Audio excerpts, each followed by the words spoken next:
반쪽짜리 민주공화국을 대조선이라 부르며 멸시해왔다. 이 나라가 싫었다. 하지만 어두웠던 나의 일성에 빛을 비추고 시민들을 거듭났다. 나는 생각하고 행동했고 앞으로도 그럴 것이다. 그렇게 나는 애국자가 될 것이다. 인생의 목숨은 조각고 조국의 앞날은 향하도다. 이 몸이 죽어서 나라가 산다면 아이스같이 기뻐해주리라. 죽는 날까지 하늘을 우러러 너무 작게 나오는데 어떡해.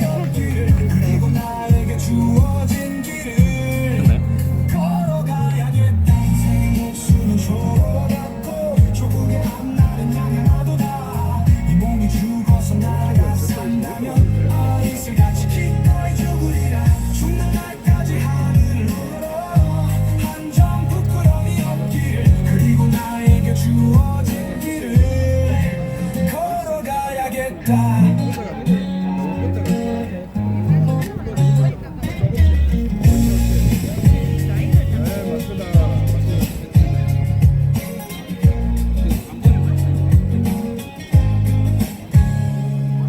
죽는 날까지 하늘을 우러러 한 점 부끄러움이 없기를. 잎새에 있는 바람에도 나는 괴로워했다. 별을 노래하는 마음으로 모든 죽어가는 것을 사랑해야지. 그리고 나에게 주어진 길을 걸어가야겠다. 오늘 밤에도 별이 바람에 스치운다. 인생의 목숨을 조와 같고 조국의 앞날은 향하도다. 이 몸이 죽어서 나라 산다면 아이스같이 기뻐해 주리라. 죽는 날까지 하늘을 우러러 한 점 부끄럽지 않기를. 그리고 나에게 주어진 길을 걸어가야겠다. 인생의 목숨을 조와 같고 조국의 앞날은 향하도다. 이 몸이 죽어서 나라가 산다면 아이스같이 기뻐해 주리라. 죽는 날까지 하늘을 우러러 한 점 부끄러움이 없기를. 나에게 주어진 길을 걸어가야겠다. 인생의 목숨은 조와 같고 조국의 앞날은 향하도다. 이 몸이 죽어서 나라 산다면 아이스같이 기뻐해 주리라. 죽는 날까지 하늘을 우러러 한 점 부끄러움이 없기를. 그리고 나에게 주어진 길을 걸어가야겠다.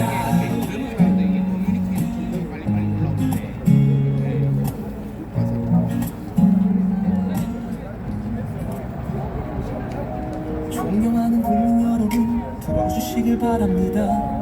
이 피를 토하는 심정으로 드리는 말씀입니다. 지금 이 시간 제가 전할 메시지는 자유와 질서를 지키기 위한 선언입니다. 국회는 지금까지 두 배 두 번의 탄핵을 발해하며 국가를 혼란 속으로 몰아넣고 있습니다. 지난 6월 이후에도 탄핵이 이어지며 이른 건국 이래 전례 없는 사태입니다. 판사들을 위협하고 검사들을 탄핵하며 사법부를 마비시키는 일이 벌어지고 있습니다. 행안부 장관 방통위원장까지 겨냥하며 행정부 또한 마비시키려 하고 있습니다. 비상계엄 국민을 위한 결정, 자유와 질서를 지키는 힘을 믿어주십시오. 나의 미래를 위해 제가 나가겠습니다. 네, 본 시국선언은 교내가 아닌 교회, 합법적인 절차를 밟아 집회 신고 후 이루어지는 집회입니다. 안전사고 예방을 위해 경찰분들의 통제를 잘 따라주시기 바랍니다. 혹시 여기에 계명대학교 재학생, 졸업생이신 분이 계시다면 시국선언에 함께 참여해 주시면 감사하겠습니다. 시작하기에 앞서 먼저 계명대학교 재학생, 졸업생임을 인정하는 시간을 가지겠습니다.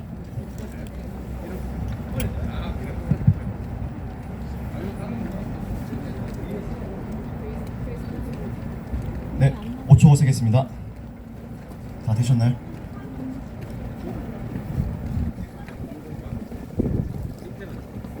일, 2, 3, 4, 5.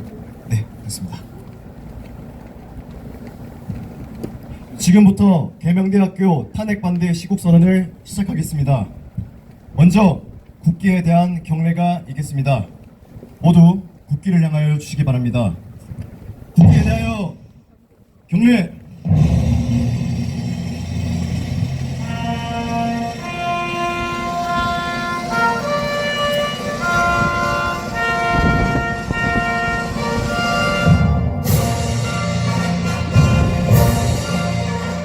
나는 자랑스러운 태극기 앞에 자유롭고 정의로운 대한민국의 무궁한 영광을 위하여 충성을 다할 것을 굳게 다짐합니다.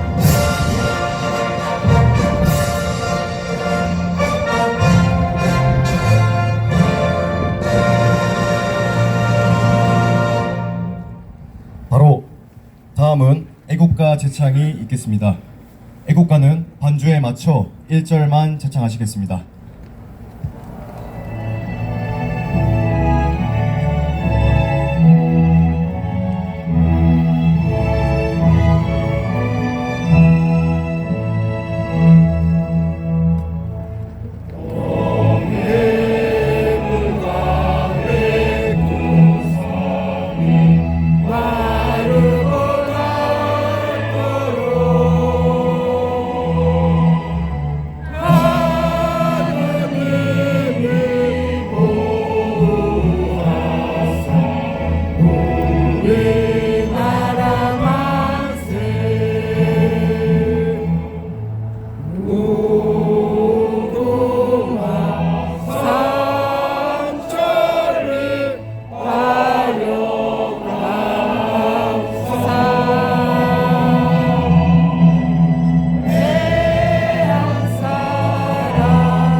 이어서 순국 선열과 호국 영령에 대한 묵념이 있겠습니다. 일동 묵념.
자랑스러운 계명대학우 여러분, 대구 시민 여러분, 안녕하십니까?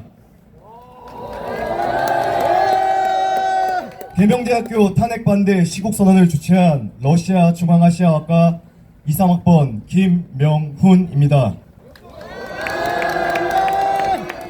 시작하기 전에 이 자리에 모이신 계명대 학우 여러분들과 대구 시민 여러분들에게 진심으로 감사의 말씀 드립니다. 오늘 우리 계대인들은 자유민주주의의 수호를 위해 우리의 미래를 우리 손으로 지키기 위해 이 자리에 섰습니다. 대통령의 고유 권한인 계엄의 당위성을 부정하고 우리 손으로 뽑은 대통령과 국가의 권위를 흔드는 불의에 더 침묵하지 않기 위해 윤석열 대통령 탄핵 반대 시국선언을 개최합니다.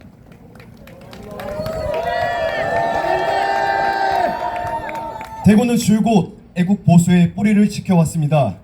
일제강점기에는 차관 1,300만 원 상한을 위한 국채 보상 운동을, 자유 독립을 위한 3.1절 운동을, 6.25 전쟁 때는 낙동강 최전선에서 주적 북한과 중공군을 막아냈으며 현대의 민주공화국에 이르렀어도 애국 보수의 성지로 그 명맥을 유지하고 있습니다.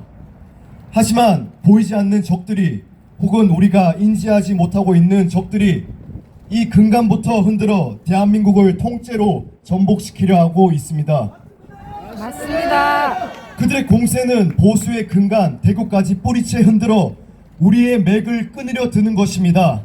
맞습니다. 헌법재판소의 좌파 카르텔, 친중 종북 대통령의 매국 및 간첩 활동, 편파보도, 가짜 뉴스, 왜곡 보도로 국민의 눈과 귀를 갈리는 언론, 대한민국을 분열시키라는 북한의 지령, 대한민국 국민을 역차별하는 화교 혜택 등은 모두 우리의 현재와 미래를 빼앗고 있습니다. 특히 거대 야당의 드론 예산 삭감, 간첩법 개정 반대, 청년 예산 삭감, 아이 돌봄 예산 삭감 등 한미일 동맹 약화, 문재인 이적 행위에 대한 감사원장 탄핵은 그들이 대한민국이 아닌 우리의 주적 중국과 북한을 위해 일하고 있음을 적나라하게 보여주고 있습니다. 맞습니다. 우리는 전장 위에 서 있습니다. 하지만 많은 사람들이 안보 불감증에 대한민국의 위기를 인지하지 못하고 있습니다. 현재 대한민국은 총칼이 오가지 않는 한계없는 전적인 하이브리드 전 위에 있으며 반국가 세력은 우리가 알지 못하는 방식으로 서서히 우리를 잠식해가고 있습니다. 그리고 그들은 이 사태에 침묵하는 이들을 가장 반기고 있습니다.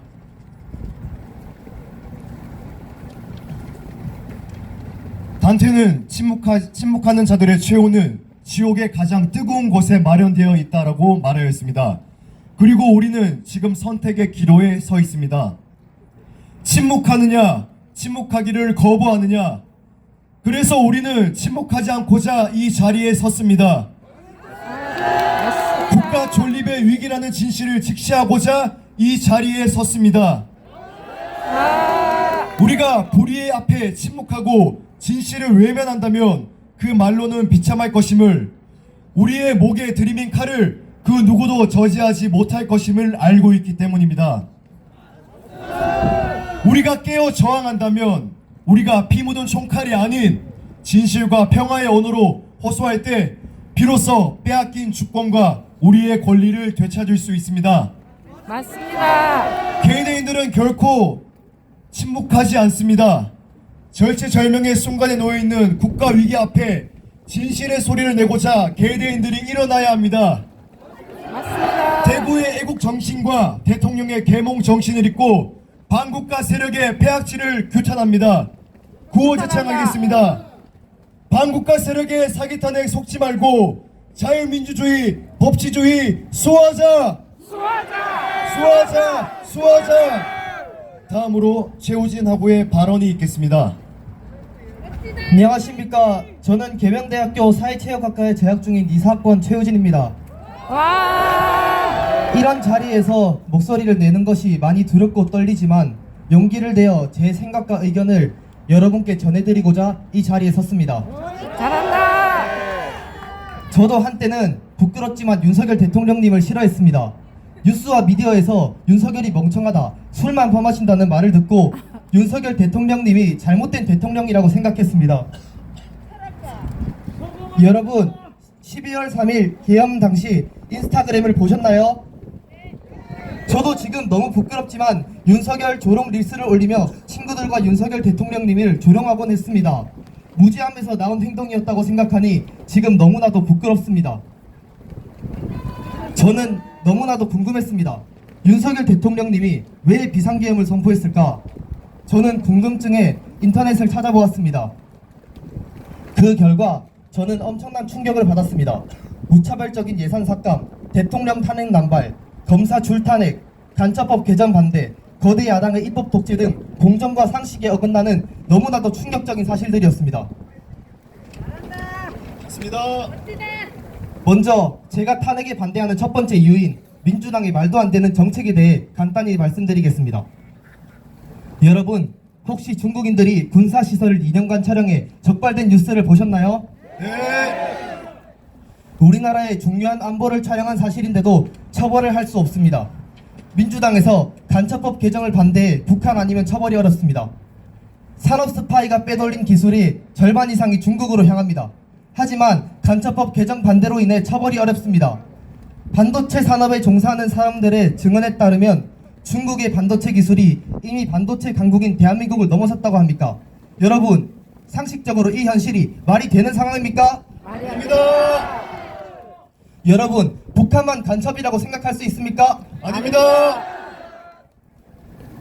여러분 혹시 포괄적 차별금지법에 대해 들어보셨나요? 네. 포괄적 차별금지법에 대해 간단히 설명하겠습니다.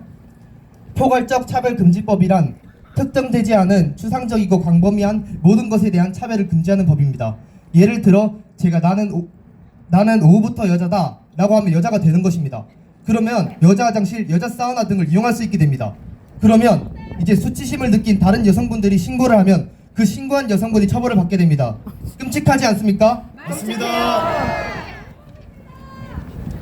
군 입대를 앞두고 있는 남성이 여성 성전환을 선언하면 군대에 가지 않아도 되는 겁니다. 만약 윤석열 대통령 등이 탄핵되고 민주당이 집권한다면 이런 법안이 통과될 것입니다. 맞습니다. 그럼 생물학적인 남성과 여성의 성 구분이 흐려지며 사회적인 혼란을 이야기할 것입니다. 맞습니다. 그리고 이재명이 얘기하는 민생지원금 25만 원, 그리고 문재인 정부 시절 코로나 지원금, 여러분 이 전체주의 사상으로 돈을 얼마나 나누어 주었습니까? 당장의 달콤한 돈은 행복할 수 있습니다. 하지만 생각해봐야 합니다. 이 돈이 어디서 나오는 걸까요? 세금입니다. 세금. 민주당 지갑 아닙니다. 우리의 부모님이 피땀 흘려 일해서 낸 세금입니다. 저는 부모님에게 돈은 내가 정당하게 땀 흘려서 벌어야 한다고 배웠습니다. 마구잡이로 지급되는 지원금, 이것은 표를 팔기 위한 수단으로 밖에 보이지 않습니다. 결국 이 돈은 불어나는 눈덩이가 되어 2030 세대가 몇 배, 수십 배로 갚아 나가야 할 것입니다. 잠깐 물 한 번 마시겠습니다. 잘한다.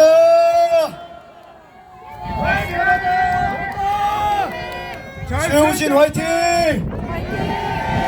잘생겼다! 그리고 카톡 검열, 민주파출소 유튜버 고발, 민주파출소에 사람들 신고하면서 갈라치기 하고 탄핵 반대 유튜버들 내란 성동죄로 고발하는 이 현실이 당신들이 원하는 민주주의입니까? 아닙니다. 여러분 생각해보세요. 이게 표현의 자유가 있는 자유민주주의 국가입니까? 아닙니다.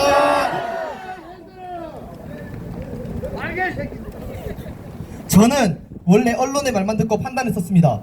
대부분의 사람들도 언론을 믿고 예전에 저와 같은 생각을 했을 것입니다. 저는 또 궁금했습니다. MBC, JTBC는 왜 민주당, 중국, 북한의 편파적인 방송을 할까요?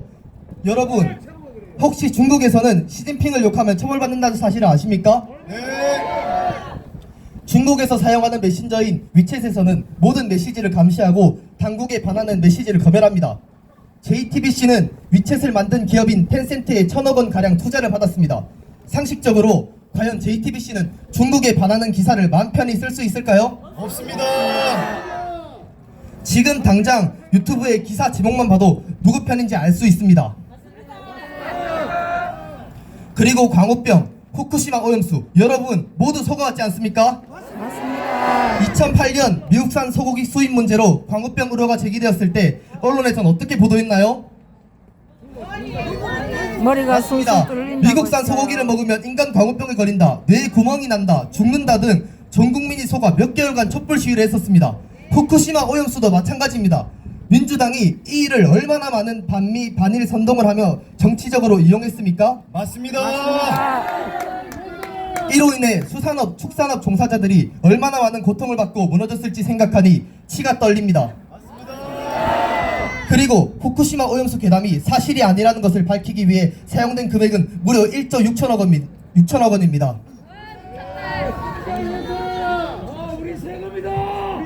그리고 탄핵 창성 연예인들을 보곤 목소리 내줘서 고맙다, 개념 있는 연예인이다 이러고 탄핵 반대 연예인들은 극으로 몰아가며 행사 취소 등 불이익을 받습니다.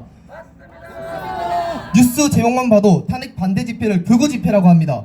왜 저희의 생각을 말하는 걸 극으로 몰아갑니까?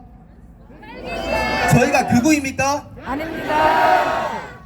세월호 참사, 이태원 참사, 무한공항 참사 모두 다 안타까운 사고입니다. 하지만 지금 아무도 무한공항 참사를 언급하지 않습니다. 여러분 이상하지 않나요? 이상해요. 여러분 돌아보면 민주당이 세월호 참사, 이태원 참사를 얼마나 많이 정치적으로 이용해왔습니까? 맞습니다. 맞습니다.